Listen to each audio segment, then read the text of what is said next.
Deep in the shadows of a dense forest stood a house amidst abandoned trails. Every resident of the small town had heard some terrifying legend about it, and only the bravest dared to approach it. The Martinov family was timid and kept to themselves, but the money they won in the lottery made them take a risk and buy the house at an auction.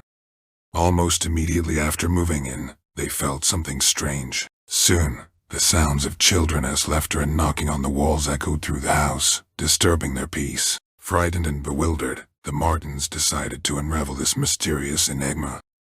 They turned to the locals to learn the history of the house. It turned out to be a former children's shelter. Many years ago, all the shelter's occupants disappeared without a trace, leading to the closure of the institution. It was believed that the children ran away or were abducted, and the truth was never discovered. The Martins began to explore the house and soon encountered the spirits of the children. Little ghostly figures ran through the rooms, hiding in the shadows, emitting their eerie sounds. However, they weren't aggressive. Instead, they seemed lost and frightened. The family decided to help these souls. They delved into archives and libraries to uncover the truth about their disappearance. They spoke to the locals who remembered the past events and even found old staff members from the shelter. Gradually, the horrifying truth was revealed. The shelter was run by a cruel and heartless director who mistreated the children, punishing them severely for even the smallest mistakes and exploiting their labor for unlawful purposes. But the children did not remain defenseless. They conspired and planned their daring escape. Each child diligently prepared their part of the plan, and they all dreamed of one thing: to escape from this nightmarish place. Yet, their boldness only angered the director even more, and he devised a gruesome and treacherous revenge. One day, as the children attempted their daring plan, the director locked them in the basement. He planned to end them and rid himself of the witnesses to his crimes. However, something went awry, and the basement became the place of their last breath. Now, the souls of these unfortunate children wandered through the abandoned house, seeking vengeance for their untimely death. They couldn't leave this place and were condemned to eternal wandering. Their suffering, trapped in time, attracted the Martins, who unknowingly interrupted their torment. Once the Martins uncovered the truth, the spirits of the children began to communicate with them. They used knocks, laughter, and even playful pranks to draw attention to their fate. The Martins were unsettled, but they didn't want to inflict further pain on these innocent souls. They resolved to help the children. With the support of their close-knit community and paranormal experts, they devised a plan to free the departed children from this cursed place. One fateful night, they gathered in the house to decipher the mystery and save the children. They performed a ritual to attract the spirits and grant them forgiveness and liberation. The hearts of the Martins were filled with sympathy and compassion for these innocent children, and they prayed for their peace. From that night, the house became less terrifying. The sounds of knocking and children's laughter grew less menacing, and the spirits appeared less frequently. It seemed that they were gradually breaking free from the shackles of the past and embarking on their journey to the afterlife, where peace and tranquility awaited them.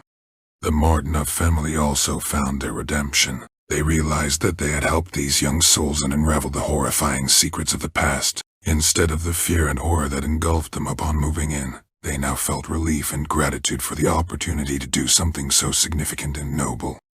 And so, the chilling tale of the house with forgotten children came to an end. The local residents began to approach this house with respect and compassion. It became a part of the legend, but now it was infused not only with fear but also with hope for redemption and salvation for those forever locked in this dark story.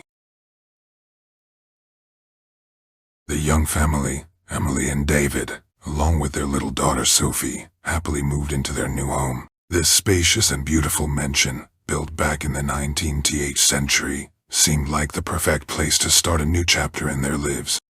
From the very beginning, Sophie was fascinated by the antique items that were found in the house, but what she liked the most were the strange dolls scattered throughout the different rooms.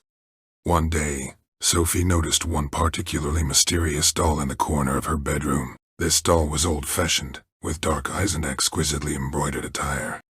Unexpectedly for her parents, Sophie started spending a lot of time with this doll, whom she named Margarita. She talked to her, played with her, and, according to her, Margarita became her best friend.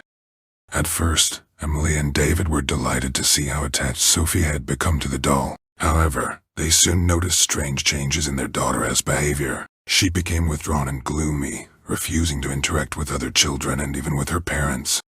Every time they tried to cheer her up or find out the reasons for her sadness, Sophie only said that she had Margarita, and she was always there with her. The parents' worry continued to grow. They started researching the history of the house and discovered its dark secrets. According to local legends, the house was known for its enigmatic owners who were involved in occultism and black magic. Some said that a curse lay upon the house, and everyone who lived in it was under its influence. Frightening events in the house prompted Emily and David to seek help from an occult expert, Drive Richards. Their meeting with him was mysterious as he assured them that the curse on the house was real and Margarita was no ordinary doll. He warned that Sophie was in danger, and the curse was awakening. Drive Richards began conducting complex rituals to uncover the source of the curse and to save the little girl. During these rituals, terrifying facts came to light. In the past, the house was involved in sacrificial practices, and innocent souls were bound to the dolls to serve the dark forces. As the realms of reality and darkness collided, the house was filled with eerie sounds, and the dolls came to life. The curse began to spread throughout the neighborhood. In this battle between the forces of light and darkness, the parents and Drive Richards tried to break the curse and free their daughter.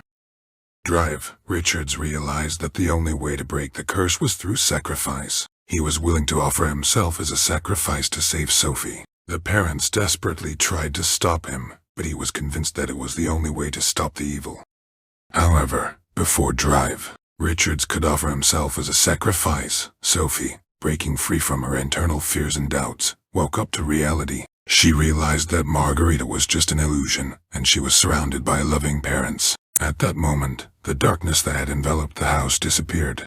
Emily and David understood that true love and family bonds could withstand even the darkest forces. The house was cleansed from the curse, and they decided to sell all the dolls, leaving behind the memories of the dark times.